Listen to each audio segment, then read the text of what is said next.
महात्मा का पहला श्लोक श्रीमद् भागवत जी के, आप बोलिए मेरे साथ सब। पहला श्लोक हम सब गाएंगे तो अच्छा लगेगा, साथ में ग्रंथ में प्रवेश करें। महात्मा का पहला श्लोक है, बड़ा सरल है, गाइएगा मेरे साथ। सच्चिदानंद रूपाय सच्चिदानंद रूपाय सच्चिदानंद रूपाय सच्चिदानंद रूपाय विश्वोत्पत्त्यादि हेतवे विश्वोत्पत्त्यादि हेतवे विश्वोत्पत्त्यादि हेतवे विश्वोत्पत्त्यादि हेतवे तापत्रय विनाशाय तापत्रय विनाशाय तापत्रय विनाशाय तापत्रय विनाशाय श्री कृष्णाय वयं नुमः कृष्णाय वयं नमः श्री कृष्णाय वयं नुमः। श्री कृष्णाय वयं नमः। ये महात्मा का प्रथम श्लोक है भागवत जी के, क्योंकि श्लोक हमारा शोक दूर कर सकता है। हमारे यहां श्लोकों की महिमा है, क्योंकि कथा तो सब जानते हैं। आजकल तो इतना भागवत कथा, राम कथा आप वैसे भी जाकर सुनते हैं, टीवी खोलो तो सुन सकते हो। अब तो मोबाइल में भी कथा आ गई है, प्रेम से कहो श्री राधे। श्री राधे इतना सुलभ हो गया, इतना सुलभ है महाराज। लेकिन ना मेरे पूज्य गुरुदेव, मेरे पूज्य पिताश्री कहा करते हैं अपनी कथा में, भैया टीवी पर या मोबाइल पर गंगा का दर्शन तो हो सकता है, पर गोता नहीं लगा सकते। गोता लगाने के लिए तो राधा कृष्ण मंदिर में आना पड़ेगा। गंगा का दर्शन तो आप टीवी पर कर सकते हो, फोन पर भी कर सकते हो, पर गोता लगाने तो जाना पड़ेगा ना।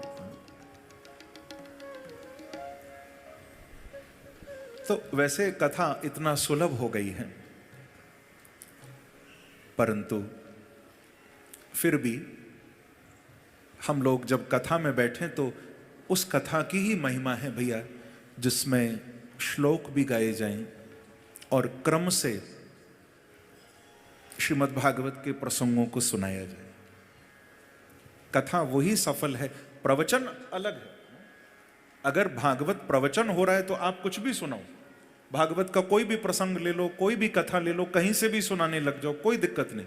लेकिन जहां संकल्पित 7 दिवसीय सप्ताह यज्ञ हो रहा है, वहां क्रमबद्ध कथा ही होनी चाहिए, श्लोकबद्ध कथा होनी चाहिए। हाँ, व्यास और समास हो सकता है, कोई प्रसंग ज्यादा सुना दिया, कोई प्रसंग थोड़ा संक्षिप्त कर दिया, लेकिन क्रम से ही कथा होनी चाहिए।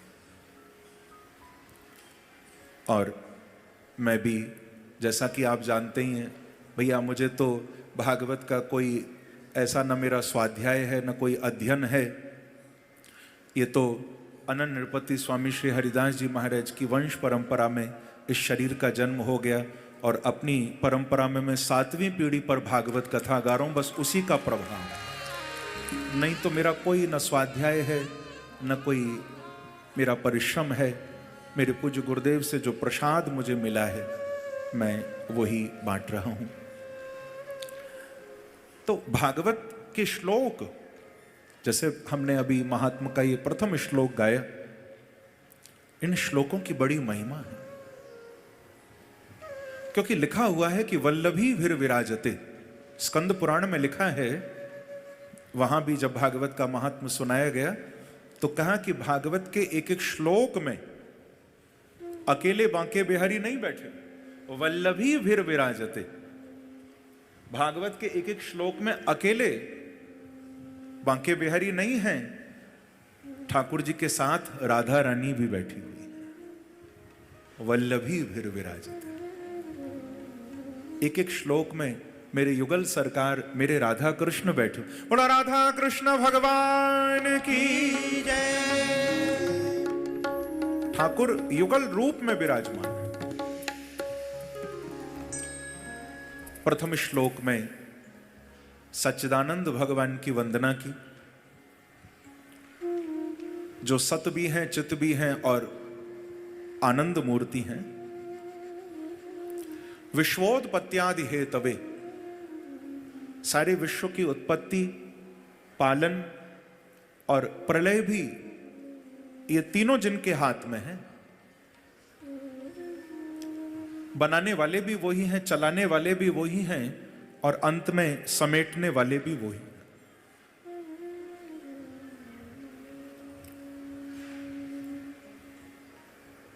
ईश्वर के हाथ में हमारी डोर है। वेदों ने भी जो कहा, जिनके लिए यतो वा इमानि भूतानि जायन्ति येन जातानि जीवन्ति यत् प्रयन्त्यभिषं विशन्ति। जीव का आना, रहना, जाना सब ईश्वर के हाथ में। अगर हमारे हाथ में होता तो फिर मुझे बताओ थोड़ा, आप सभी ऊना के भक्तों को मैं पूछूं, क्या जन्म लेने से पहले तुमने कहीं पर तिथि निकाली थी कि इस दिन जन्म लेंगे? कोई डेट फिक्स की थी क्या? बताओ। अच्छा चलो, आने की तिथि पक्की नहीं की, जाने की तो की होगी। अरे बोले महाराज, जाने का तो नाम भी मत लो, जाने के बारे में तो सोचना भी नहीं। तो सोचो, जब आने की तिथि महाराज जी हमारे हाथ में नहीं, जाने की तिथि हमारे हाथ में नहीं, तो फिर क्यों अभिमान करते हैं कि अपने दम पर रह रहे हैं? अरे भैया, जब जाना आना उसके हाथ में है तो रहना भी उसकी कृपा से ही है। जब लाने वाला वो है, ले जाने वाला वो है, तो रखने वाला भी तो वो ही है।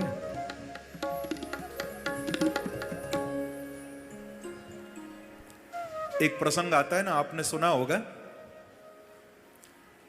किसी गांव में एक कुंभकार था, मिट्टी के पात्र बनाने वाला।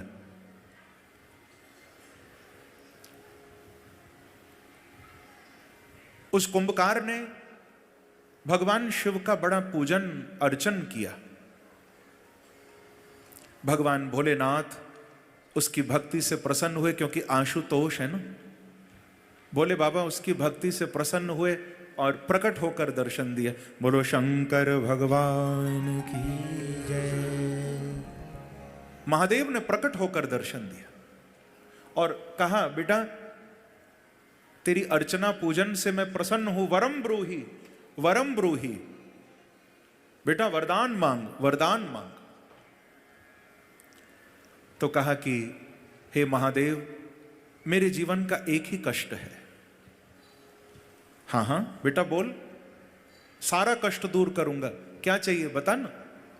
कहा भगवान मेरा एक ही कष्ट है, मैं मिट्टी के पात्र बनाता हूं, मेरा ही काम है। और गांव के लोग मेरे यहां आते हैं और वो मिट्टी के बर्तन खरीद के ले जाते हैं। पर महादेव दिक्कत एक है, वो खरीद कर तो ले जाते हैं लेकिन थोड़े दिन बाद फिर लौट कर आते हैं, क्योंकि मिट्टी के बर्तन हैं, टूट भी जाते होंगे।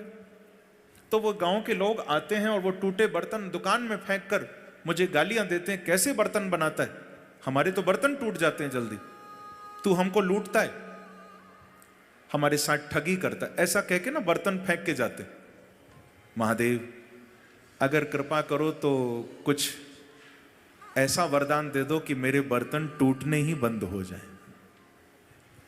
अब भगवान शिव तो परम दयालु हैं, शिव ने कह दिया एवमस्तु, एवमस्तु, जा बेटा हमारा वरदान है, अब तेरे बनाए बर्तन टूटेंगे नहीं। अरे महाराज अब तो बहुत प्रसन्न हो गए। गांव वालों को छाती ठोक कर कहता था मेरे बर्तन लेकर जाओ, मजाल है जो टूट जाएं, ऐसे बर्तन बनाए। गांव वाले पागल हो गए कि ऐसे बर्तन, बोले मार कर पटक कर देख लो तब भी नहीं टूटेंगे। अरे भैया मिट्टी के ही है ना, बोले बिल्कुल मिट्टी के हैं, मुझे भोलेनाथ ने वरदान दिया। पूरा गांव भीड़ लग गई महाराज बर्तन खरीदने के लिए, सब खरीद खरीद कर ले गए। एक वर्ष निकला, उसने फिर भगवान शिव को रोकर पुकारा, भगवान शिव प्रकट हुए, बोलो शंकर भगवान की जय। महादेव फिर प्रकट हो गए। भगवान शिव बोले, बेटा तूने फिर याद किया, क्या हो गया? अरे क्या मेरा वरदान सफल नहीं हुआ? तो वो रोता हुआ कहता है, बोले महादेव आपका वरदान कुछ ज्यादा ही सफल हो गया। अरे भैया तूने जो मांगा सो दिया। बोले प्रभु आपने कह तो दिया कि बर्तन टूटे ना, बिल्कुल नहीं टूटते, आपका वरदान सफल हो गया।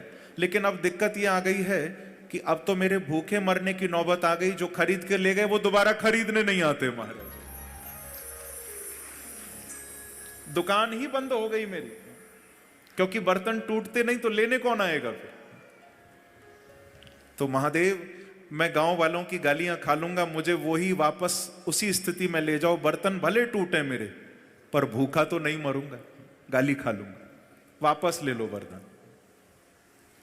भगवान शिव ने उसको कहा कि बेटा इसीलिए प्रकृति के नियम से खिलवाड़ नहीं करना चाहिए। आना भी है, रहना भी है, तो जाना भी है, ये प्रकृति का नियम। विश्वोत्पत्त्यादि है तवे। प्रेम से कहो श्री राधे। श्री राधे। तापत्रय विनाशाय। कोई शरण में आ जाए प्रभु की तो त्रिविध तापों को समूलता से नष्ट कर देते। तापत्रय विनाशाय। चाहे दैहिक ताप हो, दैहिक ताप यानी शरीर में कोई पीड़ा आ जाए, कष्ट आ जाए, लौकिक ताप हो, संसार से कोई कष्ट मिले, या दैविक ताप, कोई दैवीय आपदा आ जाए, कोई जैसे भूकंप आ जाता है, अकाल पड़ जाता है, ये सब दैवीय प्रकोप है।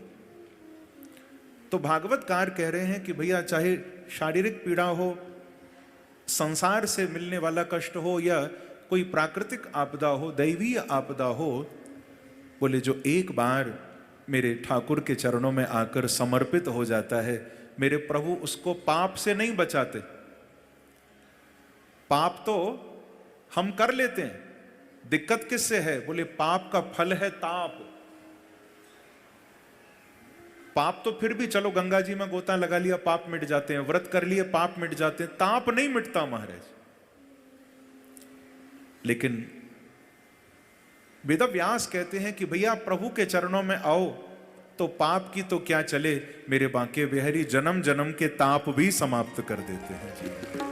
बड़ा वृंदावन बिहारी लाल की, भागवत भगवान की। मेरे प्रभु पाप भी मिटाते हैं, और उसका जो फल है, जिसको कहा अवश्यमेव भोक्तव्यम, जो नहीं मिट सकता, लेकिन भगवान के लिए तो कुछ भी असंभव नहीं ना, वे ताप को भी समाप्त कर देते।